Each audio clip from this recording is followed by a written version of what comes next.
presyon, rat-ratan, barilan. Natapos na ng Senado yan, o tumalon sila into vlogging kinabukasan.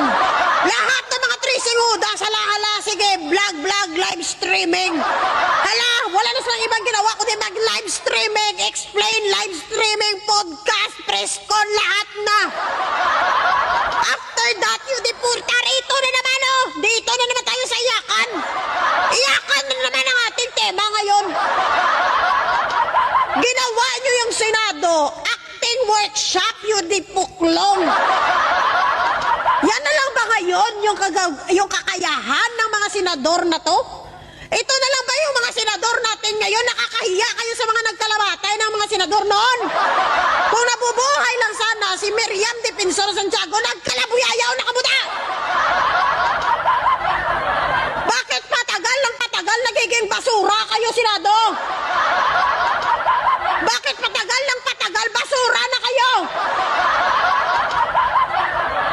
Alam niyo kung bakit ganyan ang Senado natin ngayon, mga kababayan ko, mga palangga? Dahil lang din sa ating mga Pilipino. Dahil patuloy tayong bumoboto ng mga basurang politiko. O kailan tayo magbabago? Kailan tayo magbabago ng mindset natin? Kung tuluyan nang maging dubsite ang Senado? Nakakapagod na tingnan yung mga drama-drama nyo. Hindi namin kailangan ng drama nyo, Senado. Kailangan namin maparamdam nyo sa amin na protektahan nyo kami, na ang serbisyo nyo sa amin, na ang loyalty nyo sa aming taong bayan, yun lang. Wala kami pakialam sa action, drama, or anything nyo na ginagawa dyan sa loob. Pwede nyo naman gawing extra job yan kung gusto nyo. Pero sana pagdating nyo sa loob ng Senado, maging professional kayo. Puro na lang bakbakan, yaw-yawan, kung ano-ano na lang sagutan, may batapang-tapangan, may tanod, may kung ano-ano na lang. May action star, may crying lady, kung ano-ano na lang. Hindi ba kayo nahihiya sa taong bayan, mga senador dyan sa loob ng Senado? Yan ba yung inyong yan ba yung sinumpaan nyo? Yan ba yung sinumpaan nyo? Ha?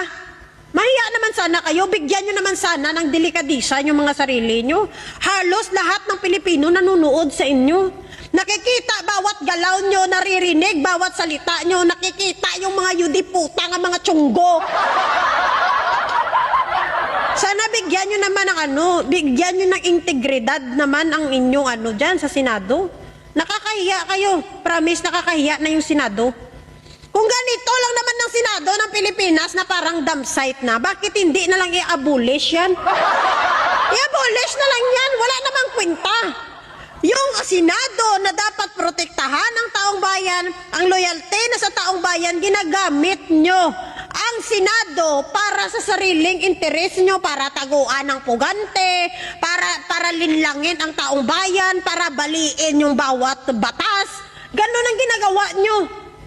Ginagago nyo yung taong bayan. So ano pa ang kwenta nyo ng mga senador dyan kung yan lang din naman ang ginagawa nyo?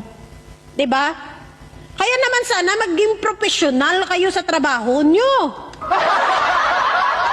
Pati mga personal na alitan nila, hala, nandun na sa loob. Nano ka mo?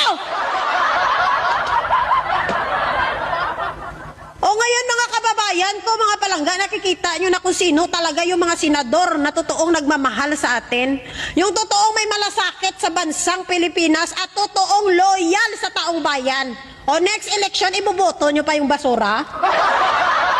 Yan na lang. Sana maging matalino tayo kung gusto natin ng maayos at magandang bansa. Mamili tayo ng mga politiko na iboboto natin sa susunod. Yung maayos, yung hindi tulto, yung hindi politiko, yung hindi basura. Period.